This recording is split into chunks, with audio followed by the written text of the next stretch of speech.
ಎಲ್ಲರಿಗೂ ನಮಸ್ಕಾರ. Good afternoon, ಸಲಾಮ್ ಅಲೈಕುಂ, ವಣಕಂ. ನಮ್ಮದು CDC ಅಧ್ಯಕ್ಷರು, ಚೇರ್ಮನ್ ಮತ್ತು Pulakeshi Nagar MLA AC Srinivas sir ಅವರು ಬರಬೇಕಾಗಿತ್ತು. ಮಧ್ಯಾಹ್ನ ಅವರು ಬರ್ಬೋದು. ಮತ್ತು ನಮ್ಮದು DC director madam professor Shobhaji ಅವರು ಬರಬೇಕಾಗಿತ್ತು. ಸ್ವಲ್ಪ ಇಂಪಾರ್ಟೆಂಟ್ ಮೀಟಿಂಗ್ ಇರೋದ್ರಿಂದ ಅವರು ಬಂದಿಲ್ಲ. ಮತ್ತು ನಮ್ಮಲ್ಲಿ ಈಗ 1 ಗಂಟೆ ಸುಮಾರು ನಾವು ಹಾಸ್ಯ ಕಲಾವಿದರಿಂದ ಮಿಮಿಕ್ರಿ ಬೇರೆ ಬೇರೆ ಶೈಲಿನಲ್ಲಿ, ಬೇರೆ ಬೇರೆ ಧ್ವನಿನಲ್ಲಿ, ಬೇರೆ ಬೇರೆ ಭಾಷೆನಲ್ಲಿ ನಾವು ಕೇಳಿದ್ದೀವಿ. 1 ಭಾಷೆ 2 ಭಾಷೆ ಬರ್ತದೆ, ಸುಮಾರು ಭಾಷೆ. ಮತ್ತೆ ಅದು ಬರೀ ಕರ್ನಾಟಕ, ಬೆಂಗಳೂರು ಸುತ್ತಮುತ್ತ ಮತ್ತೆ ಇಂಡಿಯಾ ಅಲ್ಲ, ಸುಮಾರು ದೇಶಗಳಲ್ಲಿ ಅವರ ಕಾರ್ಯಕ್ರಮ ಆಗಿದೆ. ಕೆಲವರು 1, 2, 3, 4, 5 ಪ್ರೋಗ್ರಾಮ್, 10 ಪ್ರೋಗ್ರಾಮ್ ಮಾಡಿಬಿಟ್ಟು ನಾನು 10 ಪ್ರೋಗ್ರಾಮ್ನಲ್ಲಿ ಪಾರ್ಟಿಸಿಪೇಟ್ ಮಾಡಿದ್ದೀನಿ ಅಂತಾರೆ. ಇದು 10 ಅಲ್ಲ, 100 ಅಲ್ಲ, 1000 ಅಲ್ಲ, 20,000 ಪ್ರೋಗ್ರಾಮ್ ಹತ್ರ ಸುಲಭ ಅಲ್ಲ ಅದು ಅಂತ ಅವರು ನಮ್ಮ ಕಾಲೇಜಿಗೆ ಬಂದಿದ್ದಾರೆ. Mimicry Dayanand sir. ಮತ್ತೆ ಏನನ್ನ ಮಾತಾಡಿದ್ರೆ ಸ್ವಲ್ಪ ಹೊಡೆಯಕ್ಕೆ ಹೋಗ್ತಾರೆ, ಆದ್ರೆ ಹೊಡೆಯಕ್ಕೆ ಹೋದ್ರೆ ಬಚಾವ್ ಯಾವ ತರ ಮಾಡಬೇಕು ಅಂತ ಅವರು ಕರಾಟೆ ಮಾಸ್ಟರ್ ಅವರು ಹೇಳ್ತಾರೆ. ತುಂಬಾ ಮುಂದೆ ಗುರಿ ಇರಬೇಕು, ಹಿಂದೆ ಗುರುಗಳು ಇರಬೇಕು. ತುಂಬಾ ಒಳ್ಳೇದು. ಅವ್ರು ಬಂದಿದ್ದಾರೆ. ಮಾಲ್ತೇಶ್ H ಅವರು, ಮತ್ತೆ Asha HK madam, cultural secretary, ಮತ್ತೆ ಮಂಜುಶ್ರೀ ಮೇಡಮ್ ಸಹ ಸಂಚಾಲಕರು, Somappa Badiger sir physical education director ಮತ್ತೆ NSS ಆಫೀಸರ್ ಆಗಿದ್ದಾರೆ. ಮತ್ತೆ ಸಜ್ಜಾದ್ ಪಾಷಾ ಸರ್ ರೋವರ್ಸ್ ಅವರು ಆಫೀಸರ್ ಆಗಿದ್ದಾರೆ. ಮತ್ತೆ Surappa Nayak sir youth red cross ಆಗಿದ್ದಾರೆ. ರಂಗಲಕ್ಷ್ಮಿ ಮೇಡಮ್ ಅವರು ರೇಂಜರ್ಸ್ ಅಧಿಕಾರಿಗಳು ಆಗಿದ್ದಾರೆ. IQC ಸಂಚಾಲಕರಾದ ಪ್ರೊಫೆಸರ್ ಜಗದಪ್ಪ ಮೇಡಮ್. ಮತ್ತೆ ನನಗೆ ತುಂಬಾ ಸಪೋರ್ಟ್ ಮಾಡಿ ಕಾಲೇಜು ಏನೇನೋ ಸಮಸ್ಯೆ ಇದ್ರೆ ಆ ಸಮಸ್ಯೆಗೆ ನಮಗೆ ಪರಿಹಾರ ತಂದುಕೊಡ್ತಾರೆ. ಅದು ಡಾಕ್ಟರ್ ಶಿವಕುಮಾರ್ ಸಾರು. ಮತ್ತೆ ನಮ್ಮ ಎಲ್ಲ ಸ್ಟಾಫ್ ಇದ್ದಾರೆ. ಆ ಸ್ಟಾಫ್ಗೆ ಒಂದು ಕಲೆ ಬರಬೇಕಾದ್ರೆ ಒಂದು ಒಂದು ಒಂದು ಒಳ್ಳೆ ಸ್ಥಾನ ಇರಬೇಕು. ಆ ಸ್ಥಾನಕ್ಕೆ ಡಾಕ್ಟರ್ ತಿಮ್ಮೇಗೌಡ ಸರ್ ಇದ್ದಾರೆ. ಮತ್ತೆ ಅದು ಇಲ್ಲದೆ ಚೀಫ್ ಲೈಬ್ರರಿಯನ್ ಈಗ ನಾವು ನೋಡಿದೀವಿ. ಬೆಸ್ಟ್ ಲೈಬ್ರರಿ ಯೂಸರ್ ಸ್ಟೂಡೆಂಟ್ಸ್ಗೆ ಕೂಡ ಅವಾರ್ಡ್ ನೀಡಿದ್ದಾರೆ. ಮತ್ತೆ ಬೇರೆ ನಮ್ಮ ಕೊಲೀಗ್ಸ್, ಟೀಚಿಂಗ್ ಸ್ಟಾಫ್, ನಾನ್ ಟೀಚಿಂಗ್ ಸ್ಟಾಫ್ ಮತ್ತೆ ಸ್ಟೂಡೆಂಟ್ಸ್. ಈಗ ನೀವು ನೋಡಿರಬಹುದು, ತುಂಬಾ ಮಾತು ಬಂದಿದೆ. ನಮ್ಮಲ್ಲಿ ಸಾರ್ ಬಂದಿದ ಮೇಲೆ ನನಗೆ ಕೇಳಿದ್ರು ಎಷ್ಟು ಸ್ಟ್ರೆಂತ್ ಇದೆ ಅಂತ. ನಾನು 996 ಅಂದೆ. ಆದ್ರೆ ಇಲ್ಲಿ ಸ್ವಲ್ಪ ಕೆಲವರು ಇದ್ದಾರೆ. ಯಾಕೆ ಕಾರಣ ಅಂದ್ರೆ ಎಕ್ಸಾಮ್ ಹತ್ರ ಇದೆ, ನಮಗೆ ಗೊತ್ತು. ಮತ್ತೆ MLA ಕಡೆಯಿಂದ ಇದು ಡೇಟ್ ತಗೊಂಡು ನಾವು ಪ್ರೋಗ್ರಾಮ್ ಮಾಡಿರೋದು. ಆ ಡೇಟ್ ಇಂದಾನೇ ನಾವು ಪ್ರೋಗ್ರಾಮ್. ಆದ್ರೆ ಕೂಡ ನಿನ್ನೆ ರಾತ್ರಿ ಅವರಿಗೆ ಪಾರ್ಟಿಯಿಂದ ಒಂದು ಇನ್ವಿಟೇಷನ್ ಬಂದು ಅವರು ಹೋಗೋದು ತುಮಕೂರಿಗೆ, ಅದು ಇಂಪಾರ್ಟೆಂಟ್ ಇತ್ತು. ಆದ್ರೆ ಅವರು ನಮಗೆ ಅಶ್ಯೂರೆನ್ಸ್ ಕೊಟ್ಟಿದ್ದಾರೆ ಮಧ್ಯಾಹ್ನ ಬರ್ತೀನಿ ಅಂತ. ಆದ್ರೆ ನಮ್ಮ ಕ್ಷೇತ್ರಕ್ಕೆ ತುಂಬಾ ಅವರ ಕಡೆಯಿಂದ ಸಹಾಯ ಆಗ್ತಾ ಇದೆ. ನಮ್ಮ ಕಾಲೇಜ್ಗೆ ಕೂಡ ಸಹಾಯ ಮಾಡಿದ್ದಾರೆ, ಹಸನ್ ಟ್ರಾನ್ಸ್ಫರ್ ಮತ್ತೆ ಡೆಪ್ಯುಟೇಷನ್ ನಲ್ಲಿ. ಮತ್ತೆ ಇನ್ನೂ ಸಹಾಯ ಬೇಕಾಗಿದೆ. ಅವರು ಮುಂದೆ ನಾವು ತುಂಬಾ ನಮ್ದು ಏನು ಬೇಡಿಕೆಗಳಿದೆ ಅದು ಇಡಬೇಕಾಗಿತ್ತು. ಮತ್ತೆ ಇನ್ನೊಂದು ಸಂದರ್ಭ ನಮ್ದು ಜಾಬ್ ಮೇಳ ಏನಿದ್ರೆ ಬೇರೆ ಕಾರ್ಯಕ್ರಮದಲ್ಲಿ ಅವರಿಗೆ ಕರೆದು ನಮ್ದು ಏನು ಪ್ರಾಬ್ಲಮ್ಸ್ ಇದೆ, ನಮ್ದು ಏನು ಬೇಡಿಕೆಗಳು ಇದೆ ಅದು ಅವ್ರ ಮುಂದೆ ಇಟ್ಟೋಣ.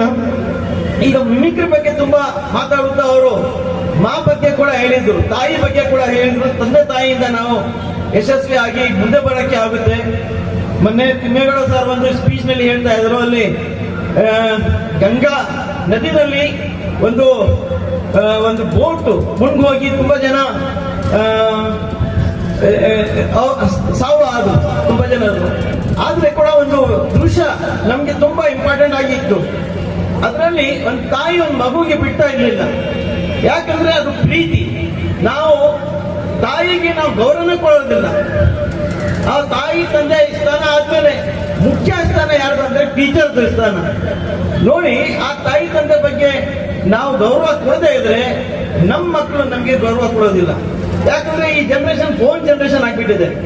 ನನಗೆ ಮೊನ್ನೆ ಒಂದು ಕಾರ್ಯಕ್ರಮದಲ್ಲಿ ಚೀಫ್ ಗೆಸ್ಟ್ ಆಗಿ ಹೋಗಿದ್ದೆ ನಾನು.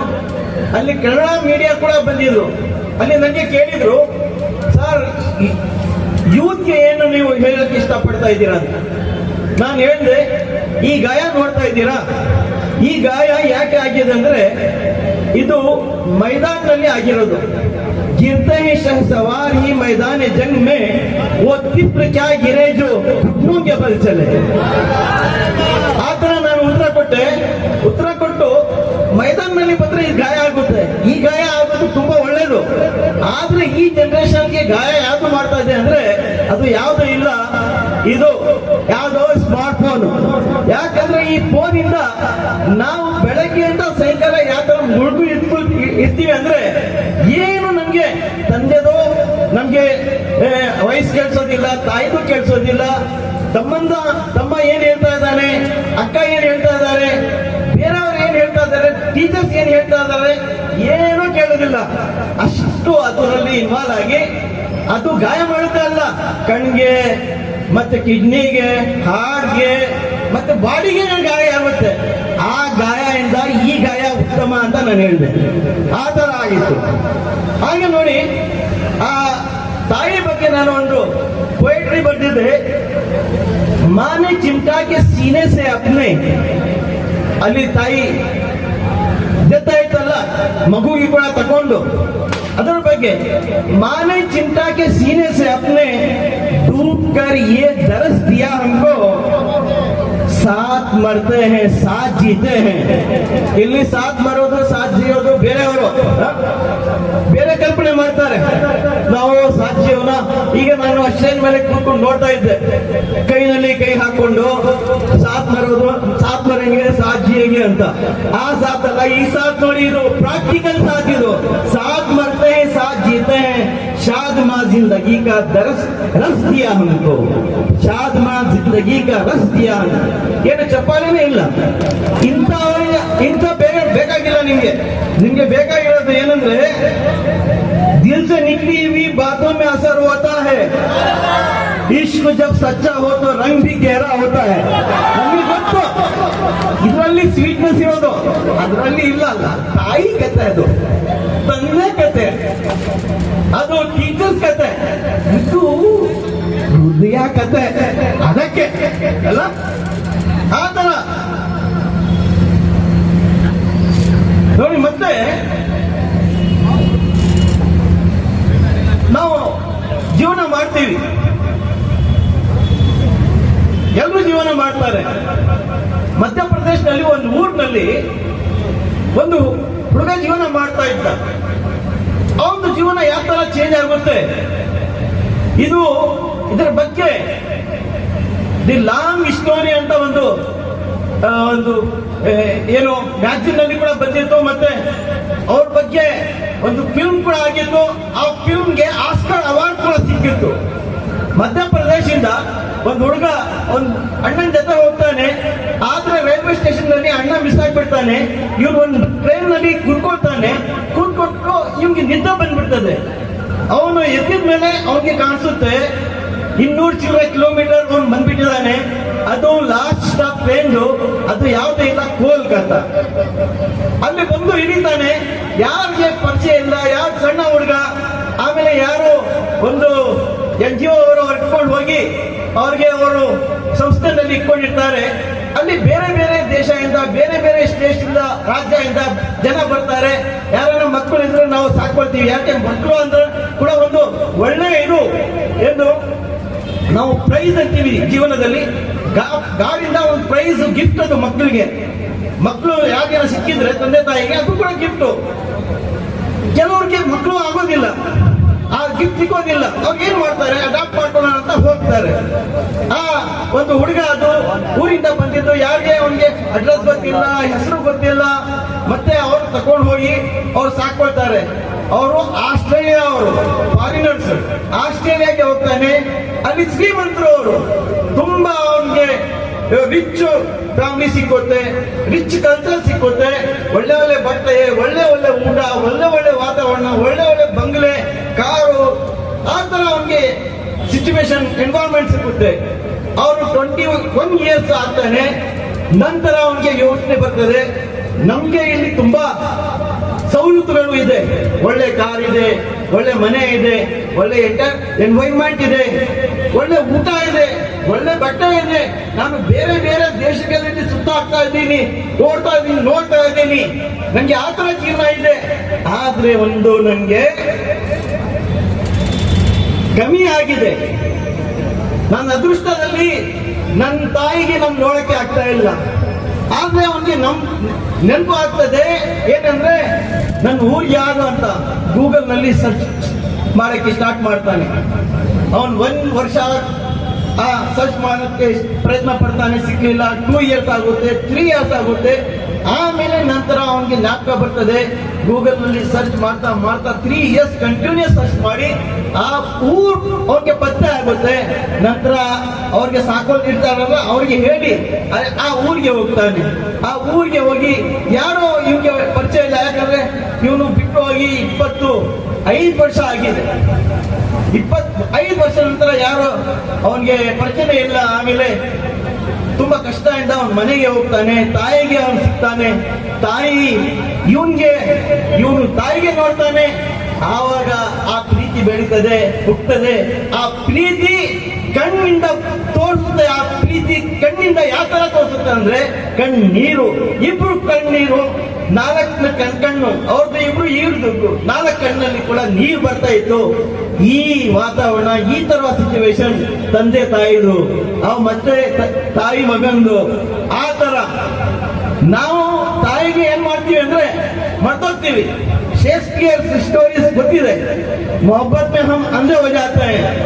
ಒಂದು ಹುಡುಗ ಹಾಗೆ ಏನ್ ಮಾಡ್ತಾನೆ ಅಂದ್ರೆ ಒಂದು ಹುಡುಗಿಗೆ ಪ್ರೀತಿ ಮಾಡ್ತಾನೆ. ಪ್ರೀತಿ ಮಾಡುವಾಗ ಹುಡುಗಿ ಹೇಳ್ತಾಳೆ, ನನಗೆ ನಿನ್ ತಾಯಿ ಹೃದಯ ಬೇಕು, ನಿನ್ ತಾಯಿ ಹೃದಯ ಬೇಕು ಅಂತ, ಹಾಡ್ಬೇಕು ಅಂತ. ಆವಾಗಲೇ ನಿನ್ ಜೊತೆ ಇರೋದು ನಾನು, ಎಲ್ಲಿದ್ರೆ ಬಿಟ್ಟು ಹೋಗ್ತೇನೆ. ಇವರು ಕೆಲವು ಜನ ಇರ್ತಾರೆ, ಈ ತರನೇ ಇರ್ತಾರೆ, ಈ ತರ ಇದ್ದಾರೆ. ಅವನು ತಾಯಿ ಹತ್ರ ಹೋಗ್ತಾನೆ. ಅದು ರಿಯಲ್ ಇದೆ, ಸ್ಟೋರಿ ಇದೆ ಗೊತ್ತಿಲ್ಲ, ಆದ್ರೆ ಒಳ್ಳೆ ಇಂಟ್ರೆಸ್ಟಿಂಗ್ ಇದೆ. ತಾಯಿ ಹತ್ರ ಹೋಗ್ತಾನೆ, ಚಾಕು ತಗೊಳ್ತಾನೆ. ತಾಯಿ ಮಲ್ಕೊಂಡಿರ್ತಾಳೆ.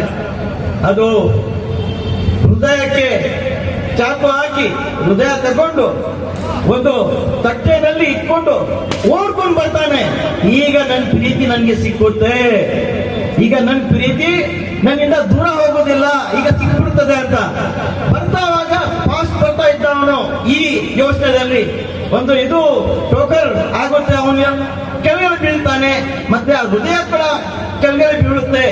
ಹೃದಯದಿಂದ ಸೌಂಡ್ ಬರ್ತದೆ, ಏನು ಮಗು, ನನ್ಗೆ ಏಟ್ ಆದ್ರೆ ಪರವಾಗಿಲ್ಲ, ನಿನ್ಗೆ ಏನೇನೋ ಏಟ್ ಆಗಿದೆನಾ? ಈ ತರ ತಾಯಿ ಹೃದಯ. ನಾವು ಅಂತ ತಾಯಿ ತಂದೆಗೆ ನಾವು ಮೋಸ ಮಾಡ್ತೀವಿ, ಅವ್ರ ಮಾತು ಕೇಳೋದಿಲ್ಲ. ಈ ಯಂಗ್ ಜನರೇಷನ್ ಕೆಲವು ಇದ್ದಾರೆ, ಆದ್ರೆ ಪರ್ಸೆಂಟೇಜ್ ಆಗಿ ನಮ್ ಹತ್ರ ತಂದೆ ತಾಯಿ ಬಂದು ಎಷ್ಟು ಅಳ್ಕೊಂಡ್ ಬರ್ತಾರೆ.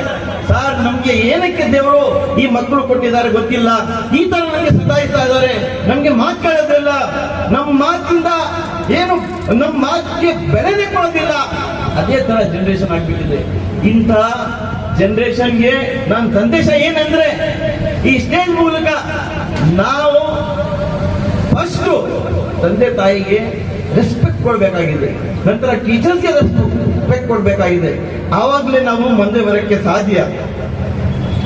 ನಮ್ಗೆ ಗೊತ್ತು ಸರ್, ಭಾಷಣ ಕೇಳಕ್ಕೆ ಇಷ್ಟ ಇಲ್ಲ ಸರ್, ಸ್ವಲ್ಪ ಬೇರೆ ಹೇಳಿ ಅಂತ. ಆವಾಗ ನಮ್ಮಲ್ಲಿ ಜಾನ್ ಬರ್ತದೆ ಅಂತ. ಹೌದು, ನಮ್ಗೆ ಗೊತ್ತು ಟೇಸ್ಟ್ ಏನಿದೆ.